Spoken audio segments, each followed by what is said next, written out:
Hey everybody, this is Cycopather. Let's prepare our 1,000 door. In the last episode, we went up the 1,000 door, and in between episodes, I went ahead and apologies for the sort of anticlimactic whatever. I went ahead and did some shopping and filled up monthly items we may or may not need. So, without further ado, let's head inside.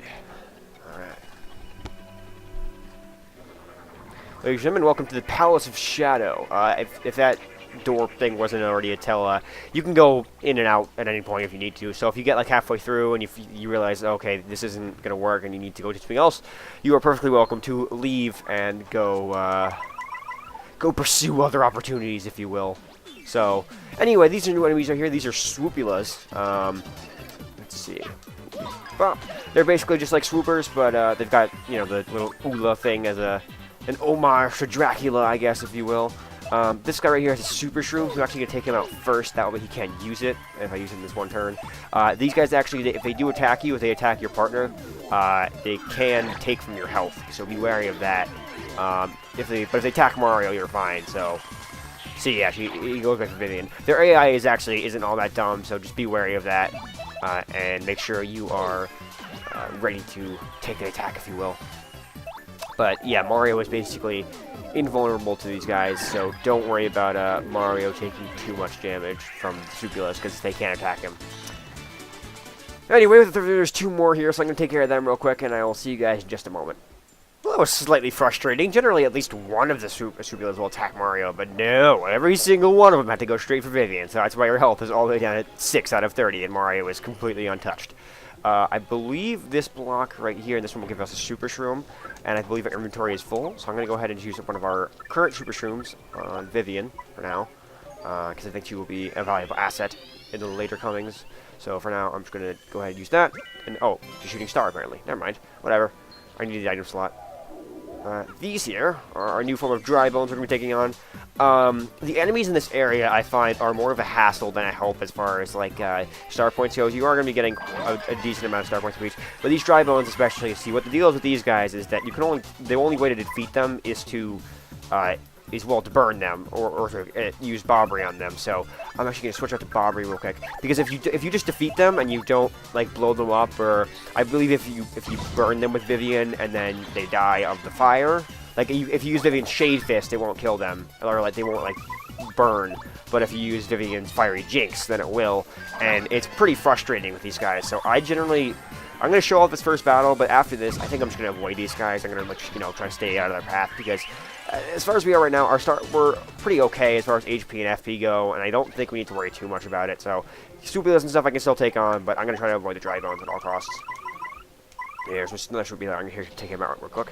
I will recommend, actually, you want to be around 50 HP by the end of this, so and with what we're about to come up with, don't worry too much about the enemies, just worry about, you know, there's a few enemies later on that we're going to be into that are a bit easier to take out, and they will give us more star points. We'll be able to level up plenty, so the dry bones and stuff really aren't worth your time, because they're more of a hassle than anything. So just try to stay out of the way of the dry bones. And there's, like, if you see swoopulas aren't too bad, even though they can heal themselves from attacking you, which can be a bit of a pain in the ass. And if you have the Zap Tap, there's no Zap Tap partner match as far as I know, so they can be a bit of a hassle. Anyway, right here we have some golden bullet bills and cannons and stuff. Like regular cannons, the best way to take these guys out would be with Vivian's Fiery Jinx, being that that's not affected by defense. So Mario can still do 2 damage with his hammer, but the best way I see to do it is just kind of to go in, and you can go and use Fiery Jinx if you want, or you can just go at it and do regular Shade Fist and hammers and stuff. But you're gonna take more damage that way, and you gotta take care of the cannons. And it's just a lot more time consuming, and I find that it's just a lot easier in the long run to use Fiery Jinx. Plus, right here, where the cannons do die, the bullet bills do not, and if I don't really want to waste any time, I just want to keep going. So if I use Fiery Jinx, I'll take care of all 3 of them fairly easy and fairly quickly. Fairly easily and fairly quickly, I should say. Alrighty, there we go. And plus, they do give you a good amount of star points, the enemies do here, and they are worth the hassle. I'm like, dry bones! You can tell I don't like dry bones very much, especially the later ones. Like, the early ones aren't too bad, but like the later dry bones, I don't like dry bones. Dry bones are not my friends. Anyway, this room right here, we got a new little gimmick after I take this guy out. Come here. Come here. Alrighty, this right here is a bit of a nicer... Oh, we got the HP Drain Partner badge from a battle. Okay. This right here is a bit of a nicer part of the area. We got the All or Nothing badge. If you hit action commands, your attack rises, but if you fall, it rises to 0. So it makes attacking a little bit more... It doubles, but you possibly take more. This room right here, I should probably explain. These spikes come out of the ground, and when you get close to them, so it is fairly forgiving. Like, it's not completely trial and error. You kind of have to walk it out and go slowly. As I was saying, walk it out and go slowly. Stuff like that will fall into the spikes. Often, I've had it so that All or Nothing badge can fall into the spikes. It's kind of frustrating, but if you just kind of walk slowly, figure it out, figure out where all the spikes are, and just kind of feel it out, you'll be fine. Okay. One thing I can recommend, actually, for this area of the game, being that we're going to be taking on so many battles, and there are heart blocks along the way, and there are not a lot, but you're going to be leveling up, like, maybe once or twice, and you got a lot of time before any major boss fights. I do recommend the usage of your star power attacks. I'm going to save real quick right here, because that'll be helpful for us. Your star power attacks will come quite helpful, because they can be pretty effective, and you don't really have to worry about saving them for anything. Anyway, we got a little bit of a platforming section right here. It can be fairly frustrating. But if your health does get too low and you get hit, I'd recommend, if you get hit a bit, like, more than 10 times, I would recommend, honestly, I just recommend resetting and restarting from the save point. That save point is a fairly good, fairly well-placed, so if you do want to just, rage reset, it's actually probably one of your better strategies to do. And they don't give you any invincibility frames either, which is kind of frustrating. So once you die, you kind of just got to deal with it. Go across here. Okay, get a little break here. This part right here, basically what I do is wait for it to come, and then when they go over, go Vivian, and when they don't, jump over them. This part right here is what? I didn't. Okay, at least they start you right there, which isn't too bad. Anyway, go over here, go under, and yeah. Okay, cool. Oh. I've never been a fan of this part. I like the idea, but it's a bit overly difficult, and I get that it is a Mario game, and you need to focus at least partially on platforming, but in an RPG, platforming can be fairly rage-inducing. So, come on. Get over that, go under. Alright, the last bit here is kind of tricky, so be careful. I would let one go, and then... Oh, come on! It could have been an under one. It couldn't have been one that let me jumped over. Fucking... This part is fairly... If you couldn't tell, rage-inducing. Get over the thing and go under. And jump. There we go. Alright, made it across. I probably hit like 5 or 6 times there, but I'm not too worried about it. I do have... do I want to heal? No, there's a heart block coming up sometime soon, I think. And we're at 85 star points, so we'll probably heal. We'll probably level up sometime soon as well. This room right here, we actually have a little bit of a mini-boss coming up right here if we go across. It's similar to that room in the Hooktail Castle. Glag. None shall pass by. Let those who disturb her sleep on the depths of endless darkness. And the dry bones will flood the room with other dry bones. Basically, just hammer your way through to the blue dry bones, and once you make contact with him, they'll start the battle. So just do your best to get over. Come here. Come here. It isn't a finicky. There we go. Okay. Here we are. Alright, so we got a few regular dry bones and then the one in the middle. What I recommend doing with this battle is have Mario go straight for the one in the middle, and then and just start doing some preliminary damage on it, and then you want to use Fiery Jinx with Vivian twice. So that way, when you use it the second time, it'll take out the regular dry bones completely. Like, they'll be burned, and you're going to take a bit of damage from the dry bones themselves, but... Okay, why is everyone attacking Vivian now? Like, I get that the swoopula is, but like, guys, calm down. She's a girl, okay? She's not going to hurt you too much. And she's in peril, which is not fun. I'm going to go ahead and actually heal Vivian real quick with another Super Shroom. This is why we bring these things. They can come in handy. I know there might be a heart block coming up soon. We're probably going to level up after this battle, but I need to make it through because I might switch after, but I need to Fiery Jinx real quick. So we're going to do that real quickly. All right, there we go. And see, the fact that they were burned with that attack, they die, and they actually go away, which is helpful. So I would recommend just kind of going at it, and whenever you fight regular dry bones, whenever you're forced to fight them, or whenever you do want to fight them, I just recommend burning them or using Bobbery, because honestly, they keep coming back to life, and it's incredibly frustrating. And I don't think you get star points if you come back to life anyway, so... Anyway, I believe we leveled up after that battle, which is very helpful. I'm going to go ahead and bring up our FP, I think, because I want to even him up. you know, 45 and 45. We'll probably level up maybe once more throughout the entire fortress. So I want to, or the entire palace. So I want to get, and I'll probably get my HP up to 50. I don't really mind an FP of 45. That's okay too. Because I do use FP quite a bit, but our honey things, our honey jars, whatever they're called, will come in handy.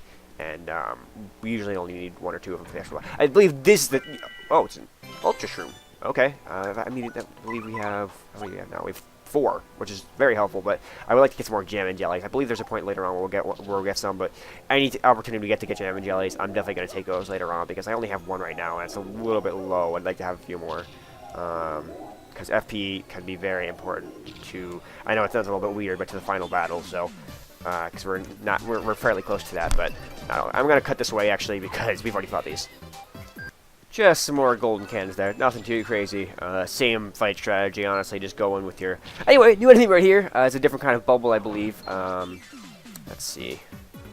I do actually recommend the use of your Yoshi partner in these battles, because these guys can be... I believe anybody but Bobby or Yoshi will take damage from it. I mean, you have to use Sculpt with Yoshi, but these are Phantom Embers. Can be slightly frustrating. I'm actually going to switch out using Mario's turn and swap to Miz.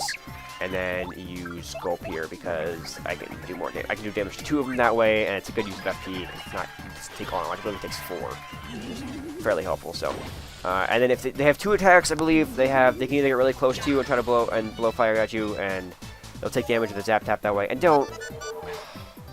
This is confusion. It's incredibly frustrating. Basically, what's going to happen is your partner, rather than doing what they're supposed to do, will do a random attack, and they will, like, if you tell them to attack, like, use their basic attack, they might... Oh, don't! I'm frozen. That's incredible. Game! And now you're... Okay, this is just... Not helpful game, honestly. Okay, I thought he was going to be confused there, but he's not, so that's helpful. Basically, the deal is, confusion, like, if you tell him to ground pound, he might swap out, or if you tell him to swap out, you know, he might ground pound, or something like that. You know, he can use an item even, so when they're, especially at this point in the game, you don't want them accidentally using, like, an Ultra Shroom when you don't need it, so be very careful. If a partner is confused, I recommend switching them out as fast as possible, with Mario probably, because it's just a pain in the ass, and I recommend, you know, just don't let them get confused, and try not to get yourself into any situations. I apologize for a bit of the rage there, but the whole frozen thing, and it can be fairly frustrating if that happens, so. Anyway, we got some more Phantom Members here. I'm going to take care of these real quick. Alrighty, Phantom Member, honestly, I think there's only 3 of them right there, so they aren't too crazy, not too tough. I believe there's some more cannons. Yep, more cannons, so I'm going to switch back to Vivian. And they're not too tough. If you use Gulp on them, you know, they go out fairly quickly. If there's only like 2 of them, it's honestly a pretty easy battle. And I believe they give 4 star points apiece at this level, at least, so it can be, you know, they give you a decent amount, and they are definitely worth the hassle, so. We got some more cannons here. I'm going to take care of these off screen, so I'll be back in just a moment. Unlike the first game, I don't believe the bullets themselves will give you any experience points, so just be wary of that. Don't waste your time with them. Anyway, over in this area right here, we got another Dry Bones. I'm going to try to avoid him if I can. Right in this block, we got another... Not even going to deal with this. I hate Dry Bones. Honestly, the Dry Bones are just increasingly frustrating, and Okay, I'm just glad they gave us 2 chances to run away, unlike the first game, so... Alright, come on. There we go. I'm going to grab that Jam and Jelly, because that's going to be very helpful to us. I'm going to ditch one of our, I'm going to ditch one of our shooting stars, because we don't need 2 of them, I don't think. Right over here, we got the P up, D down partner badge. Nothing too helpful, I don't think. And then a coin. So just be aware of that. That can be there if you need it. I'm just going to skip through all these enemies in here and just go straight to the next door. Alrighty, this right here is sort of a mini puzzle. I believe there was a bit of a puzzle like this in the first game. There are 2 staircases on the right of the room. One of them will be has a torch that is lit. The other torch will not be lit. Basically, all you have to do is go to the torch that is lit. I believe this is randomly generated. I'm not sure. It might just be the same pattern every time. But anyway, just follow the torch that is lit. If it's not lit, then don't go that way, because then they're just going to get into a whole confusing bonanza of craziness. So just follow the one that's lit. And I believe it's only between these 2. I don't think you ever go back at any point. So don't worry about that at all. But when you go up, you start up. So, which is kind of neat. Alright, and basically, if you can see the bottom one's not lit, you can, even when you don't see the top one, the bottom one, it's always the top one, so, I'm gonna go across here, actually, this time, rather than going down. That's not lit, so we'll go down here. But anyway, I believe I'm gonna be able to take out the Palace of Shadow in the actual palace itself. I think maybe two, maybe 3 parts, depending on how long certain parts take. But I think I'll be able to do it in 3 parts, and then the finale will probably be 2 parts with the boss battle and all that, and the credits and whatnot. So, hope you guys enjoy that. And I'm having a great time with this project. And there are a few parts of this final dungeon that I don't like. And admittedly, this final dungeon actually is. I love the design of it, but the way that the certain enemies are placed are I don't like so much. But like the design, yeah, that looks awesome. I mean, that one section right there looks really cool, but like the drive stuff I don't like so much. We got a one strange room just to find another. It's so big. It's almost like an underground city. What is this place? There are tales in the beginning of the game regarding, the origins of Rogueport, and the origins of Rogueport, besides what they tell you in the beginning, are fairly a mystery. There is a save block right over here, but I'm gonna take care of this change hump real quick, and then I think we're gonna end it off right after that.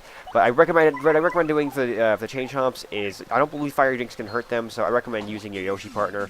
In this case, will probably be the most helpful because Gulp, I believe, also isn't affected by defense, and it's a good way because I believe these guys only have 7 HP, and I think if you do a hammer twice.